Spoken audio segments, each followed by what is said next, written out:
Merci Sandra. Bon. Alors, merci beaucoup de m'inviter, justement. Merci au CNCS, Sandra, merci Florence, de m'avoir invité pour faire cette petite conférence. J'espère que ça vous intéressera. Je vais vous montrer la plupart des objets qui ont été dessinés au studio et des scénographies. Je vais faire un petit zoom sur la scénographie d'ici, ce qui vous permettra de comprendre en temps réel, après, les décisions qui ont pu être prises. Je pensais que c'était plus intéressant de le faire comme ça. Si vous avez des questions, n'hésitez pas soit à m'interrompre ou sinon à les poser à la fin. En général, tout le monde est un peu timide et attend la fin pour rassembler ses forces. Voilà, donc j'espère que je saurai en tout cas éclairer certains des objets. Alors, d'abord, je tiens à préciser que être designer, c'est travailler dans un contexte. Donc ici, vous avez une image de l'agence telle qu'elle est aujourd'hui. Alors évidemment, une agence, ça ne se construit pas en une journée. C'est quelque chose qui met un petit peu de temps. Donc, on commence tous dans sa cuisine ou dans son salon, et puis finalement, on avance, on a un petit peu plus de place. Et à un moment donné, on peut avoir la chance de s'installer et d'avoir des collaborateurs, parce que c'est donc aujourd'hui une équipe. C'est une équipe de 5-6 personnes qui travaillent en continu sur les projets, en faisant des 3D, des maquettes, des tests, voilà, des plans techniques, enfin énormément de choses en fait. Il faut imaginer qu'une agence aujourd'hui à peu près de cette échelle fait en continu, je dirais, une cinquantaine de projets. C'est-à-dire que 50 projets, ça veut dire qu'ils sont tous à des étapes différentes. Des étapes de début, évidemment, où on doit dessiner des choses, des étapes où on attend le retour de nos clients, une étape où on est en phase technique et une étape où c'est en phase technique chez le client. Donc c'est pour ça qu'on peut avoir 50 projets en même temps. C'est une façon de faire disons, tourner une activité, non pas seulement au sens économique, mais aussi au sens intellectuel. C'est-à-dire que c'est des moments où on est tout le temps en accélération intellectuelle, c'est-à-dire qu'il faut passer d'un projet à l'autre en permanence, arriver à gérer, parce que c'est aussi ça, en fait, avoir une agence de design, c'est à un moment donné arriver à gérer la temporalité de ces projets, arriver à les installer dans le temps, arriver à regarder les plannings, à savoir où mettre de l'énergie à quel moment, prendre le temps de dessiner aussi beaucoup, parce qu'on parle beaucoup de ce temps qui nous manque parce qu'on est dans la gestion, mais il faut aussi trouver des plages fermées pour dessiner, pour rêver. Peut-être chez soi ou ailleurs, en voyage, enfin, tout est ouvert et chacun son chemin. Mais néanmoins, c'est à peu près l'échelle d'une agence qui est entre 5, 6, voire 8 personnes en fonction des projets. Alors, dans cette agence, on fait pas mal de projets. Et donc, je vais commencer par les objets. Donc, les objets, c'est vraiment, pour moi, le cœur de mon métier, c'est vraiment le plus important. J'aime dessiner des objets parce que je trouve que c'est une façon de transmettre, de dire aussi de façon un peu humble comment on voit les objets du monde qui nous entourent, de s'inscrire dans une temporalité, de dire est-ce que c'est ça aujourd'hui dont on peut avoir envie. Ce sont des objets qui peuvent disparaître, qui peuvent rester ou pas. Enfin, je pense qu'il faut beaucoup réfléchir à la temporalité des choses qu'on produit.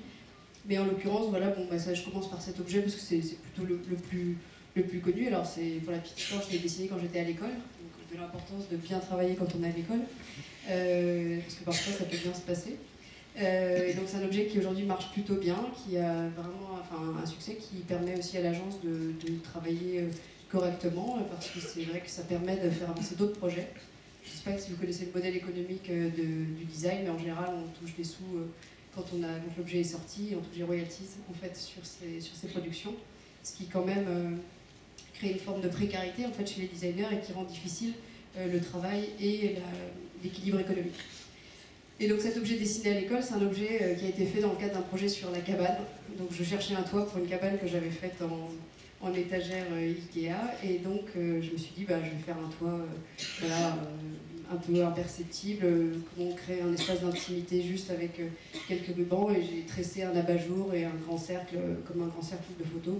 J'ai démonté les dents de Quechua et voilà, j'ai mis ça bout à bout et c'est devenu un grand cercle, et quand je l'ai monté avec la chance de l'attention, ça a brillé et c'est devenu un genre d'hélicoptère ou une libellule.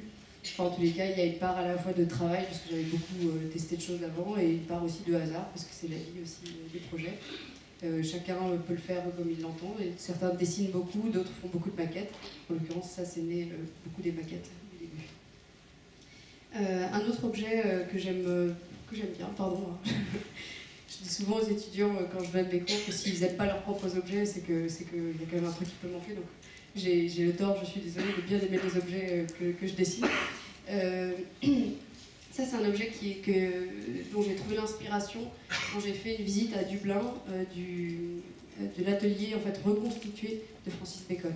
Donc, non pas qu'il avait un miroir comme ça, mais j'ai vu son miroir piqué, et puis c'était un miroir piqué par le temps, et j'ai vu tous ces pots de couleurs autour, et je sais pas, ça fait un précipité chimique dans ma tête. Et je me suis dit, mais en fait, il faut souligner la beauté du temps qui passe, et se dire que ce temps aussi, ça peut être quelque chose d'assez positif. Et donc, je trouve que dans notre société, on considère toujours que le vieillissement, c'est quelque chose de négatif. Et d'intégrer un peu cette forme d'impermanence, d'en dire la beauté, je trouvais que c'était assez beau. Alors, c'est un peu...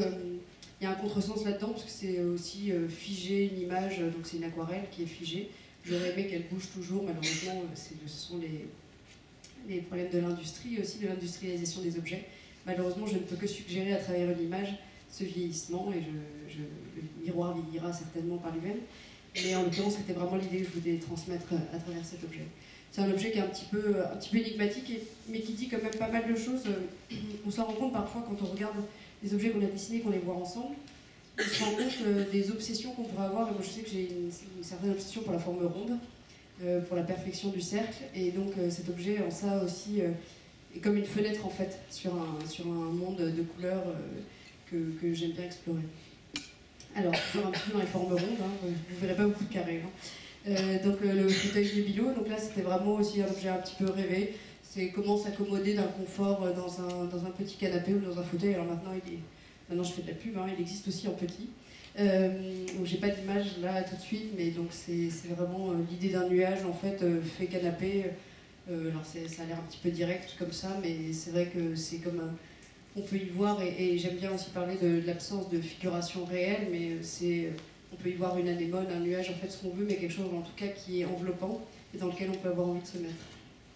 Voilà, donc ça juste pour revenir là-dessus, ça c'est un objet, donc c'est parmi les premiers objets mous que j'ai pu dessiner, parce que là je veux juste préciser que des objets mous c'est encore une autre catégorie, c'est une catégorie qui est assez difficile à développer et qui m'a pris 2 ans en fait, même 2 ans et demi, parce qu'en fait, on gère plus difficilement la mollesse quand on dessine. En fait, on dessine avec un trait et on imagine moins facilement ce que va donner la mollesse. Et en fait, tout ce travail de designer, c'est aussi un travail où l'expérience a beaucoup d'importance. Et je suis sûre qu'aujourd'hui, je dessinerai différemment et j'irai plus vite en fait, vers un résultat comme celui-ci. Mais j'ai tâtonné beaucoup parce que même si j'avais fait beaucoup de modèles échelle 1, je travaille beaucoup en maquette à l'agence. Si vous avez la chance de passer me voir un jour, je vous montrerai peut-être la cave qui est remplie de maquettes échelle 1. Et en fait, malgré les essais, on a mis beaucoup de temps en fait, à se dire quel niveau de mollesse il fallait, quel niveau de confort il fallait, quel tissu utiliser, quel mélange en fait. Et du coup, c'est arrivé là comme ça à la fin, ça a l'air un petit peu fini, mais je vous assure que c'est vraiment beaucoup d'étapes infinies avant ça. Alors, Cap, alors je ne sais pas si vous le voyez très bien, ça c'est un objet qui fait partie. Alors là, c'est vrai que je commence avec les objets que je préfère. Hein. Donc c'est un objet que j'aime beaucoup parce qu'il dit beaucoup de choses sur. Autant Vertigo dit beaucoup de choses sur la transparence, autant cet objet dit beaucoup de choses sur la sensualité. Et la sensualité, en fait, c'est quelque chose qui, je pense, doit parler en fait aux designers. Parce qu'on fait des objets pour être touchés. À la différence d'une scénographie, d'une exposition ou d'un spectacle où on ne touche pas les objets. Quand on dessine un objet, il est destiné effectivement à être manipulé, à être touché. Donc le rapport au toucher, c'est quelque chose qui est très important. Et en l'occurrence, c'est vrai que moi je suis très sensible à la forme adoucie en fait, et je suis très sensible aussi à l'évocation. Et en l'occurrence, c'est vraiment, je pense, un des exemples les plus clairs de mon désir d'évoquer en fait des formes à travers d'autres. Et donc on est ici sur une limite entre abstraction et figuration. Donc chacun y voit un petit peu ce qu'il a envie d'y voir. Donc une fleur, un oiseau, enfin en fait vraiment un petit fantôme, ce qu'on veut. Et en fait même parfois des objets carrément sexuels. Mais en fait l'idée c'est vraiment que chacun puisse imaginer. C'est un petit peu comme un test de Rorschach où en fait on peut voir vraiment ce qu'on a envie de voir. Et j'aime bien juste l'idée d'évoquer sans pour autant dire. Et avec un objet abstrait, en fait, en faire une multitude d'imaginaires possibles. Voilà. Alors la chaise Sol, projet dessiné pour Moteni. Je pense que c'est un petit peu un projet incongru dans le catalogue de Moteni, puisque c'est une marque assez carrée, on va dire. Et quand ils ont choisi ce projet, en fait, au milieu d'autres, je me suis dit, bon, quand même, qu'est-ce qui va se passer? Et c'est vrai que c'est une des difficultés parfois quand on dessine un objet.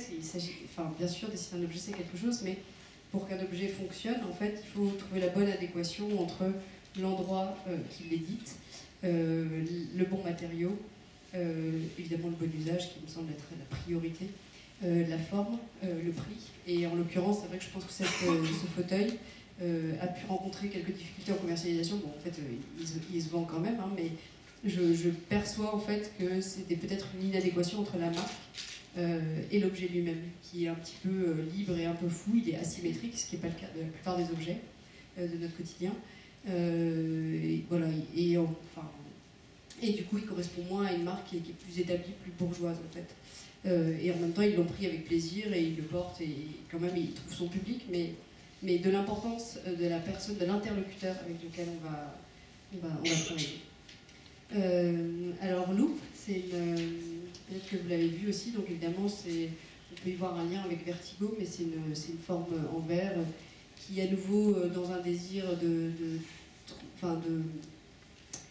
rendre flou les limites entre figuration et abstraction peut être soit un vaisseau spatial, soit une danse, soit une robe de derviche tourneur en fait. On y voit un petit peu ce qu'on veut y voir. Et juste le mouvement est là, et le mouvement c'est une autre chose qui est très importante dans mon travail. Puisque à chaque fois on a l'évocation d'un mouvement, d'un départ.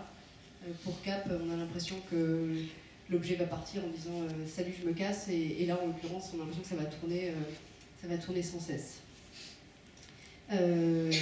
Voilà, donc je ne dessine pas les ours, mais juste les canapés qui sont dessous. En revanche, le petit bonhomme, je l'ai fait aussi, mais bon, ça c'est une autre histoire. Et en l'occurrence, donc ça c'est un fauteuil que j'avais, une série de poufs que j'avais faite pour Quadrate, qui était vraiment qui résultait aussi pareil d'une alchimie mentale, je dirais, entre un désir de travailler sur les cercles chromatiques, donc je suis fascinée par les cercles chromatiques, par toutes les recherches sur la couleur, etc. Et un tourniquet de cours d'enfant. Et donc c'est devenu cet objet qui aussi indique le mouvement. J'aime toujours beaucoup ce mouvement un peu hélicoïdal, qui indique le mouvement et en même temps invite à s'asseoir et à contempler en fait des cercles chromatiques. Donc c'est un objet extrêmement simple. Juste, il a été pensé évidemment pour des grands espaces, vous le verrez un peu plus tard dans une scénographie du musée, des grands espaces, des hôtels, etc. Et donc c'est un objet qui a sa place là, pour un usage particulier. Alors quand on dessine des choses très grandes, on dessine aussi parfois des choses très petites. Et donc ici c'est une clé USB, une clé USB Cubuto, voilà, qui est assez amusante. J'aime bien le mouvement de cet objet. J'avais déjà dessiné une clé USB Cubuto par le passé, mais qui était un peu moins ostensiblement Cubuto. Alors il paraît que les Américains en achètent beaucoup, mais je ne suis pas au courant, puisque dans ce moment-là, pour le design industriel, c'est au moment où je fais une petite parenthèse économique quand je suis face à des étudiants, pour bien comprendre quel est le modèle économique d'un designer, parce que je pense que c'est aussi important de le dire. En fait, souvent quand c'est du design industriel, on est rémunéré en honoraires et non pas en royalties, donc c'est plutôt comme ça que ça se passe. D'où la nécessité parfois de mixer design industriel et design d'édition. Donc en l'occurrence, voilà, une clé plutôt marrante en fait, sur laquelle on peut accrocher ce qu'on veut, on a mis une plume, etc. Mais j'aime bien raconter la petite histoire que les hommes mettent en général leur carte de visite et les femmes mettent la photo de leur enfance, qui en dit long un petit peu sur la répartition homme-femme et la perception de chacun de son propre univers. Donc un projet de table en fait c'est toute une série de mobilier. Donc là aussi c'est juste, je vais parler de la petite histoire de cette série. En fait je l'avais développée en 2009 pour l'Institut français d'Ankara.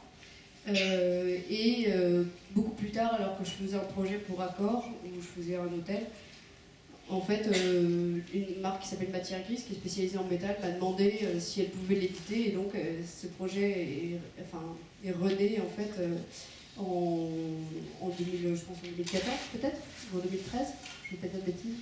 Ça s'appelle Ankara 2009, mais c'est né plus tard. Et donc voilà, juste, je me suis dit, pied central, simplicité de la fabrication. À l'époque, je savais que ça allait être fait par des eucaryotes, et donc je voulais simplifier au maximum vraiment la fabrication. Et donc c'est devenu ça à la suite de cette première étape. Pour une deuxième étape, pour l'hôtel. Alors on va peut-être vous en rendrez compte quand vous travaillerez que parfois le fait de penser des lieux en fait précis, de travailler pour l'hôtellerie ou pour d'autres, pour des privés ou pour vraiment pour des lieux dans l'espace, permet de reconsidérer la façon dont on dessine les objets. On voit les choses très différemment au moment où on les a redessinés pour un espace précis. On se dit, est-ce que réellement ils ont leur place? Est-ce qu'ils résistent à l'usage? Est-ce qu'ils résistent au temps? Et c'est vrai que cet objet, vraiment, je l'ai simplifié énormément quand j'ai commencé à le mettre dans un hôtel, dans un projet d'hôtel. Je trouvais que c'était assez... Enfin, voilà, il fallait avoir cette résistance. Et on se rend compte qu'il y a beaucoup de choses qui ne résistent pas aux demandes de ce qu'on appelle du contract. Le contract, c'est le mobilier que vous trouvez dans les écoles, dans les mairies, dans les hôtels, etc.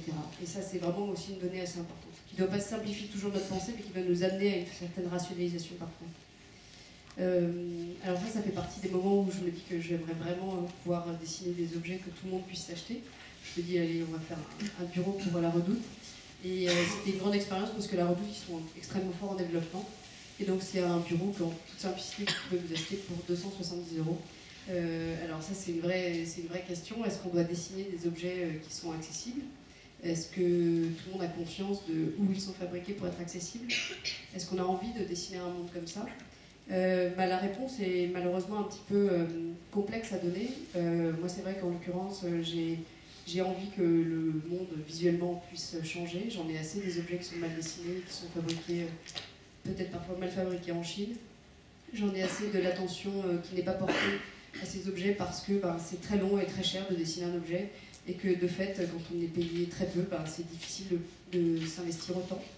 Mais je me dis aussi souvent que les objets que j'ai pu faire et qui marchent bien peuvent aussi financer ces nouveaux objets en fait, qui peut-être ne seront pas des modèles économiques très intéressants, mais qui peut-être iront dans la chambre d'un enfant ou d'un adulte, je ne sais pas, et qui pourront changer juste sa perception d'un objet bien fini, même s'il est relativement peu cher.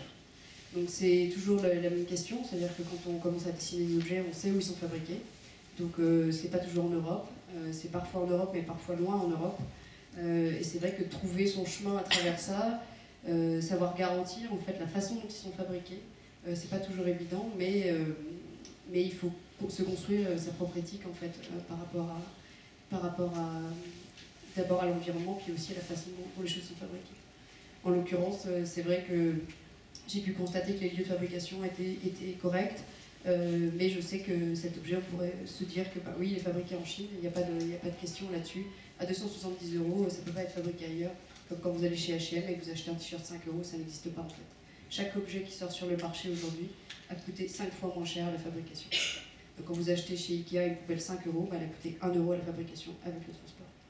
Donc ça vous laisse comprendre un petit peu ce que ça veut dire d'acheter des objets à ce prix-là. Et est-ce qu'on a envie de ça? Ou est-ce qu'on a envie d'acheter plus cher et de garder plus longtemps? Enfin, ce sont des questions assez importantes qu'on se pose. Voilà. Alors là, je crois qu'on ne voit pas très bien, hein, je suis désolée. Mais c'est un autre objet qui est pour le grand public aussi, où j'ai pris un grand plaisir à le travailler. Je vais parler juste 2 minutes de la façon dont on l'a pensé, en fait. Donc, Nature et Découverte vient me voir en me disant oui, on aimerait dessiner des objets, on aimerait vous dessiner des diffuseurs d'huile essentielle. Et donc là, je me dis, bon, alors moi je suis designer, donc je vais faire un truc complètement abstrait, je vais dessiner des formes, etc. Et je leur propose comme ça 6 modèles. Et puis entre-temps, j'avais une espèce d'idée, voilà, et je m'étais dit, mais en fait, on parle de faire un nuage pour faire du nuage, quoi, et si on faisait un nuage. Et donc je me dis, on va faire un nuage, et donc on avait commencé à faire en pâte à modeler un nuage, et je leur ai présenté ça, c'était le projet Moisopti, ils m'ont dit, mais en fait, c'est ça qu'on veut, quoi. Et donc là, je me suis dit, bon, belle affaire, j'en étais persuadée. Je me suis dit, bon, tous ces efforts de design, à faire des congés dans tous les sens, pour finalement se retrouver avec un nuage, je trouvais ça un peu décevant, et en même temps, je me suis dit, mais c'est vraiment leur ADN, Nature et Découverte, et donc on va aller jusqu'au bout de cette logique. Sauf qu'à ce moment-là, on se dit, est-ce que l'esprit humain est capable sur un ordinateur de dessiner un nuage? Et la réponse est pas tellement. C'est possible, mais ça ressemble un petit peu, excusez-moi, hein, ça ressemble à une crotte en général. C'est vraiment des espèces de trucs mis ensemble.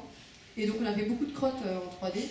Et finalement, on a fait aussi des crottes en pâte à modeler. Et on a commencé à se dire, on va remettre la sculpture vraiment au centre de cette création-là. Alors il y a toute une partie qui est faite en 3D, donc là le grand nuage n'est pas soulevé, mais évidemment tout est injecté, tout est vraiment au cordeau, les emboîtements, les machins. Mais la partie céramique qui est au-dessus, que je voulais très sensuelle, ben, elle a été faite en terre. Et il y a beaucoup de choses aujourd'hui à l'agence qui sont faites en terre, qui sont faites en plâtre. Et on se rend compte qu'à la fois on a une imprimante 3D d'un côté qui nous permet de mettre en 3 dimensions des objets qu'on a pensés sur l'ordinateur, et en même temps on a des choses en 3 dimensions qui reviennent sur l'ordinateur. Là on ne l'a pas scanné parce que c'était une céramique, donc on ne l'a pas scanné en 3D parce que c'était une céramique, mais on aurait pu le faire. On l'a envoyé tel quel, on l'a moulé en plâtre, après on l'a envoyé tel quel à l'endroit où elle allait être fabriquée. Mais il faut arriver à penser, et ça parfois on l'oublie quand on a des ordinateurs super puissants qui nous permettent de faire des 3D géniales et qu'on se rend compte que c'est super et que ça va bien se passer. Il faut se rendre compte qu'en fait la réalité de l'objet qu'on va avoir en main, c'est un objet sensuel, c'est un objet humain, et donc parfois de remettre la maquette, peut-être là en l'occurrence ça pourrait être de la pâte à modeler, dans la création, c'est très important parce que ça nous permet de percevoir réellement l'objet tel qu'il va être. Et donc c'est vrai que ça a à nouveau réintroduit ça, et des moments où on oublie, puis on revient vers les choses, et ça a réintroduit vraiment la maquette molle à l'agence. Parce que des maquettes dures, on en fait tout le temps, mais des maquettes molles. Donc bon, bah, ça c'est un objet que quand on est designer, on se dit ouais, je vais pouvoir faire un truc qui sort, un sac à dos. Et donc en l'occurrence, c'était assez marrant. Nature et Découverte m'a dit on aimerait bien un sac à dos qui se transforme en un imperméable. Ils n'étaient pas très sûrs, et quand on a trouvé la solution, ils étaient là pour le coup très sûrs. Et c'est vrai que c'est très marrant à dessiner. C'est très difficile parce que c'est à la fois technique, et on a mis un certain temps, mais finalement ça marche pas mal. Donc vous avez le sac à dos sur le dos, et puis s'il m'a plu voir, vous sortez juste l'imperméable avec un petit zip, et ça marche. Et pour avoir fait la démonstration peut-être 200 fois devant des gens, a priori je pense que ça marche à peu près, parce que sinon j'y arriverais pas. Donc voilà. Bon, une chaise drapée, alors on va en discuter des années. Cette chaise est plutôt un échec, on va dire, puisque c'est un objet qui est encore en train d'être redessiné. Donc ça arrive aussi assez souvent que des objets sortent et finalement soient redessinés par la suite parce qu'on se rend compte que c'est pas adapté, qu'on est allé trop vite. Alors en général, c'est pas que le designer qui va trop vite, c'est aussi l'éditeur qui veut accélérer, qui veut que ça sorte, etc. Et du coup, qui pousse énormément pour que la première version soit la bonne. Parce que tout ça, c'est aussi des logiques de marché. Le designer qui parfois dit oui, mais en fait, là, je suis pas prêt